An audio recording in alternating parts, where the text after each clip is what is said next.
Hello, All everyone. right, look There at we go. that. Yeah, we're back now. Yeah. All right. So, welcome back to Game Slice Online, Game Slice 2021, where we have developers playtesting each other's unfinished, unreleased, and early access games. Right now, we are showcasing Peglin by Red Nexus, and we are here with Dylan Gadig. How you doing, Dylan? Yeah, I'm doing really well. Yeah, thanks for having me out. There you go. So for those who are either just joining us, haven't gotten a chance to check out the game, or haven't heard of the game at all, what is Peglin? Peglin is what we like to call a pachinko roguelike. So if you've played games like Pachinko or Plinko or Peggle, you'll notice a lot of similarities there. And then the roguelike structure we kind of took from other roguelike deck builders, like Slay the Spire. And we thought it was just really like a fun twist on it to have you not just collecting cards that kind of had different like attacks and defense and whatnot, but actually things that like affected physics differently. And it just kind of, gave us a place to like play around with that sort of thing. So yeah, I'd say that's Peglin in a nutshell. How big is the team working on Peglin? Four people. So three of us are working on the side of jobs and school. I've been full-time on the project for just over a month now, after we started seeing a lot of success with the game. So that's been pretty exciting. But yeah, just four people total on this one. Where are you mainly based? All over British Columbia. So we have two people in Victoria and two people in Penticton, kind of avoiding Vancouver, I guess. So for how the project started, you kind of implied it was sort of this fun thing you guys were doing. How did it start? Yeah, so it originally started at a game jam, which like just about 2 years ago, I think we're almost at the 2 year anniversary. It was sometime in October. And we just kind of like my idea was like I just want to make something physicsy like Brick Breaker. And we went to a game jam and the theme of the jam was fall. And I was like, okay, I can still make the kind of game that I want to make, but obviously I'm gonna have to like use gravity. We're gonna have the thing falling. So we kind of looked to Peggle for a lot of reference there. And with the just basic Unity physics, we were able to get like a baseline for it mocked up really quickly. And we still had like another day at the jam. It's like, well, what do we do with it now? And kind of looked to games like Puzzle Quest, like what can we do to like add a shell to this? And so for that jam, we kind of had the initial like battle system set up, which was pretty cool. And then when we came back to revisit it, which was kind of at the start of the pandemic, where we were just really looking for something like fun and lighthearted to work on. We came back to revisit it and kind of realized that like the RPG structure didn't really work out for what we wanted. So we looked to roguelikes instead, because in that case you can kind of like let players spike up in power really quickly, and then you take it away when they either win or they lose. And it lets us come up with just like really crazy relics, like not all of which are going to be good. Some of them are going to have negative effects. And then it's just kind of like, you deal with that for the next 30 minutes if you last that long, and that's it. So it just that kind of structure worked really well for us. You don't see a lot of these sort of pachinko-like games. Was there any like indie games that you drew inspiration from for this? Not really. Yeah, that was kind of something that we looked at when we were first doing it, is it's like, you have so many games based off of Bejeweled. Like, why has nobody kind of looked at some of those other simpler games? And it wasn't until we've been working on the game for months that we realized like, oh, it's because there's like patents galore for the Peggle gameplay. Interesting. So we did end up, after we've been working on the game for like a year, sitting down with a patent lawyer and just being like, are we too close here? Like, what exactly is covered? How do I read these crazy documents? Because I am not a lawyer. So that was an interesting experience. So that's kind of like why you don't see more games in this style, because even if they aren't all encompassing, it's kind of easier just to not deal with that problem if you know about it ahead of time. But one game that came out, I'd been working on Peglin for probably about 2 months on the side at this point, maybe 3 months. And somebody sent me a link to Round Guard, which is another like their pitch is, Peggle roguelike. So it's like, oh my goodness, like this is the game that I was gonna make, and they're ahead of me by like 3 years. This is just no good. And I did play it, and there was definitely like some things that I could take inspiration from, but I was also really happy to see that we had kind of taken the same core premise and just taken it in two like very different directions. Theirs is much more like actiony kind of hack and slash, and pulls some other features from more like traditional rogue games. And we've kind of gone like one of our design fundamentals is like I want the game to be purely turn-based. Like once you aim and fire, we're not going to have any mechanics that require you to like act quickly or anything.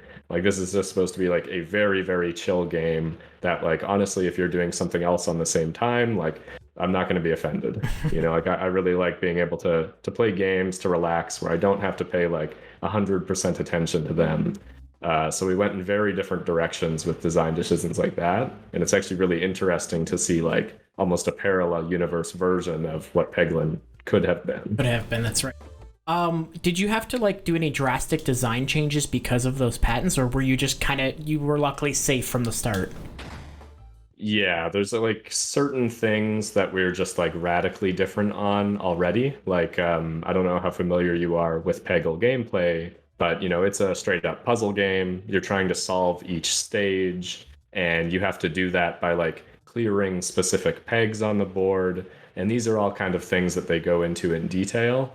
Whereas like, yes, we have the same, like you bounce the peg down just like a pinball game. And then we are like, generating a score from that, but it's not like a level that you're trying to beat by like solving the puzzle. And there's a few other like core differences, like the things that, our pegs all come back and stuff.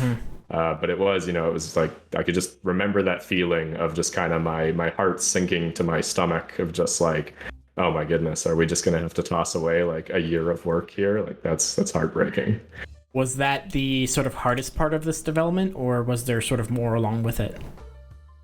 No, I would say that's been the hardest part for sure. Just kind of the emotional roller coaster. And luckily the lawyer that we just have just kind of for like doing our like, legal paperwork filing and everything, the annual stuff, they referred us to like a good patent lawyer that they knew, who gave us like a free consultation on this. So it could certainly have been worse, but there was definitely a few sleepless nights in between like learning this and scheduling that meeting, where we were pretty stressed out about that for sure.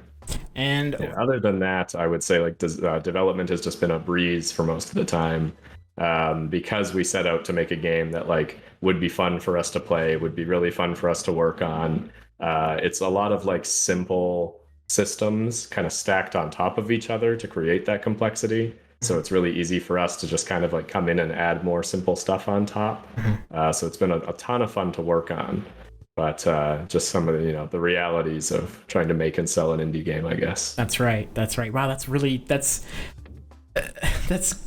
unique that like there was just a very specific game that you were around in terms of how the gameplay sort of worked that just had such strict patents around it. That's really interesting.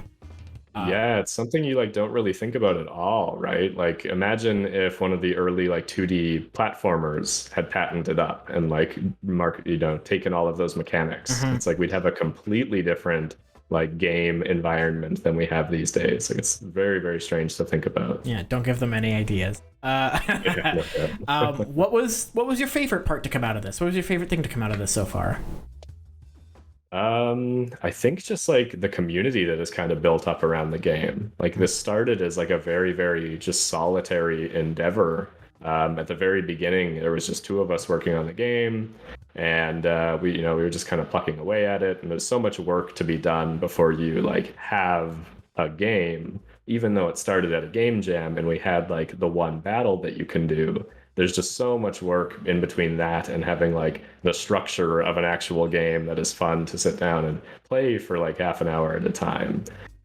So kind of going from that solitary beginnings to putting the demo up and being a part of some festivals and having some YouTubers and streamers play the game, and just seeing our like Discord grow day over day, and people still playing the demo every day and like helping us find bugs and coming up with like tons and tons of suggestions. It's just it's really like already successful from what I like set out to make the game for, which was just to like have something fun and lighthearted to kind of, offset everything else. Is there anything in the project that you're looking to get more feedback on specifically? You are at GameSlice, so this is an excellent time to say, hey, give us opinions on XYZ. Yeah, definitely. I would say like currently we're kind of drowning in feedback a little bit just because of the aforementioned like community playing the game. Like our anticipation for the demo is that like people get like 2 hours out of it maybe, where like you kind of win on like anywhere between your third to fifth run. But because of the kind of inherent replayability of the genre, like we have a lot of people with over 20 hours in it. And it's like, wow, that is it's just not what I was expecting at all at this stage. And because of that, we get a lot of feedback from people that are trying the demo for the first time, and what's confusing for them, where are kind of the learning, the difficulty like cliffs, I would say, because we don't have everything like smoothed out yet. And then we also have feedback from people that have spent a ton of time with the game, and they're giving us good like, I would never pick this orb for these 4 reasons. And so we have a lot of feedback on like either end of the spectrum. But we just, we heard about GameSlice. We saw it shared in the Canadian Devs Discord. And I just knew that it was something we had to be a part of, especially with, everything being shut down this year and networking opportunities just like falling to the wayside, like just having a chance to show up and play other developers' games as well. That was our biggest reason for attending. But of course, developer feedback is always much appreciated, even if we'll have to spend some extra time sorting it with everything else that's coming in right now. That's right. You astute viewers might have seen me look over to the side. Broadcast. How long have you put into this demo so far? I'm almost at 8 hours. I'm like 7.7 hours or something. And that is with all the other GameSlice responsibilities. And other games that I played too. Yeah, there you go. That's right. So don't share those numbers in our Discord because you might get laughed at. There you go. Players are they're starting to get very competitive now. Oh, that's not a bad thing. Have you considered leaderboards? That is something that we're considering, definitely. That would be like we have like our current roadmap that's going to take us probably a full year. Maybe we can speed that up if the early access release does really well and the others can start coming on full time as well. But our current plans right now are like finish the 3 areas, add in some ascensions, and then we want some like meta progression.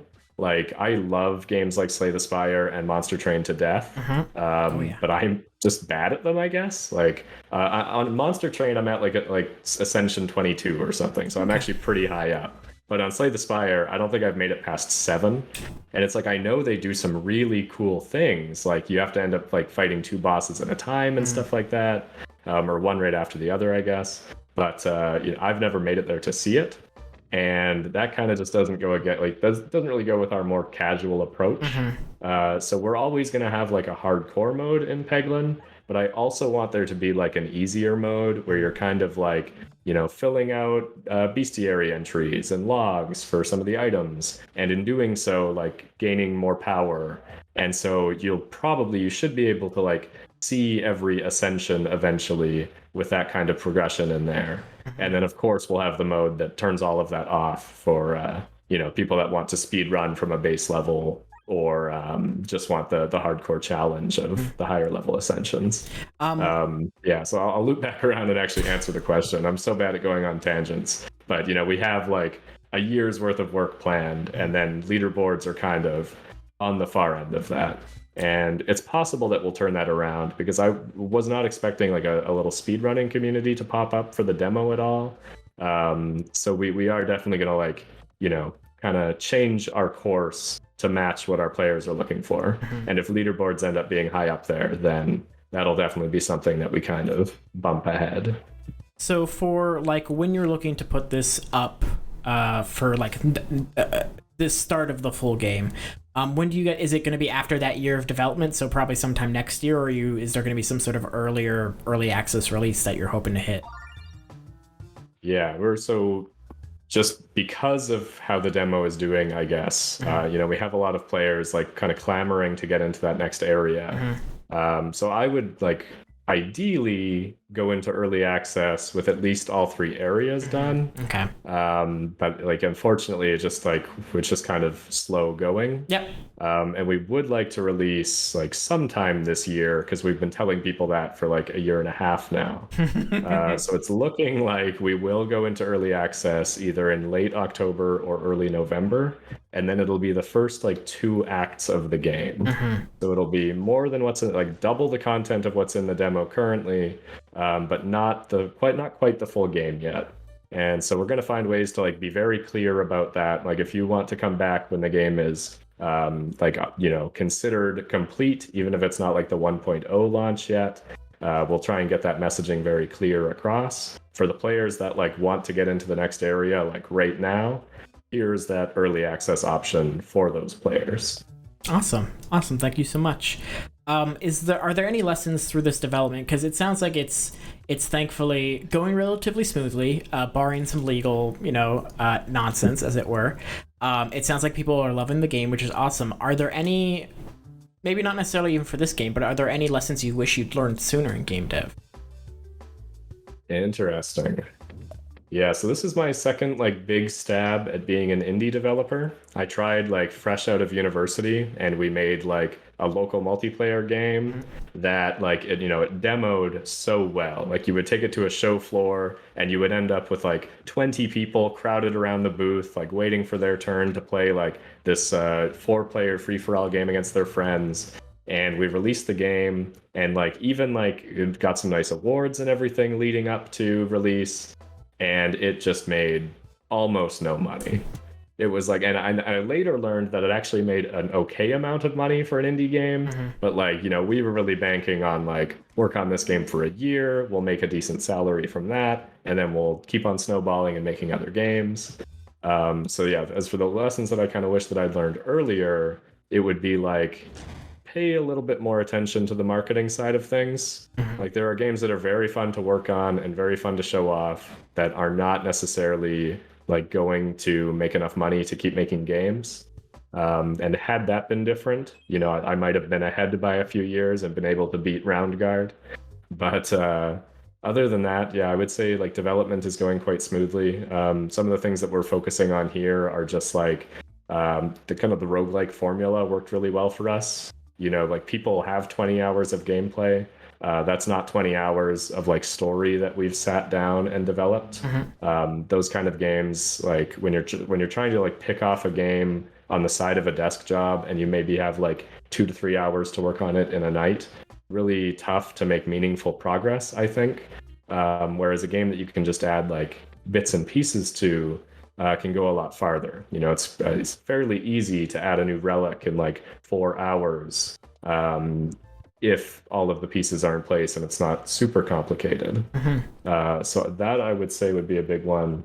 And then I think I had one downfall, but I don't quite know. Yeah, Peglin has been going pretty smoothly. Keeping the demo up, I think that would be our biggest like pro, is just like we've thought about taking it down a few times because it does pull some of our attention away to like fixing the bugs that players are finding and listening to player feedback and trying to like get in what we can. But like that's all stuff that we would have had to do anyway. So it's really hard to think of it as like pulling away from us finishing the game. Absolutely. And we would not be seeing like the success that we're seeing without that demo available and people being able to just check out the game and play it. Awesome. Thank you so much. We are getting close to our time, but before we start wrapping up, quick question. Why a goblin? Why fantasy? That's a very good question. I think like I found an asset pack back when we were doing game jams, and it had like a little knight in it that was supposed to be the protagonist, but like the goblin that it had was just so much cuter, and it was like, why would I want to be this stinky knight? So let's just like use the goblin. And this is like the third game in a series of games where I was using the goblin. And Peglin that you're seeing here is not the same goblin. It kind of got to the point where like okay, we should have like our own art for our main character. But I'll probably put that other little goblin in somewhere as a little reference. Awesome. Thank you so much. All right. Yeah, thank you for having me. Absolutely. It looks like we are running out of time for this segment, but before we go, where can the public find your info for the game? Yeah, rednexus.games is probably the easiest URL to get to. You can actually even see it in this thing, wherever it is. There we go. And then the Steam page is huge. The best way to like easily help the game is just to throw it on your wish list and follow it. And we've got a free demo there. It actually made it to the most popular demos on Steam for a couple of weeks, which actually like blew me away. We were sitting there like right below Final Fantasy 14, and they've got that like crazy free trial. So to have us kind of like in the same realm as that was just like mind blowing. So try the demo if you like it. Wishlist the game. It would mean a lot to us. All right, congratulations on that. All right, we're gonna head off to our next interview soon. Thank you guys so much for joining us. We will be speaking with Matt_Ugg with their project Self at 9:30. Thank you once again, Dylan. Let's roll out. Yeah, thank you.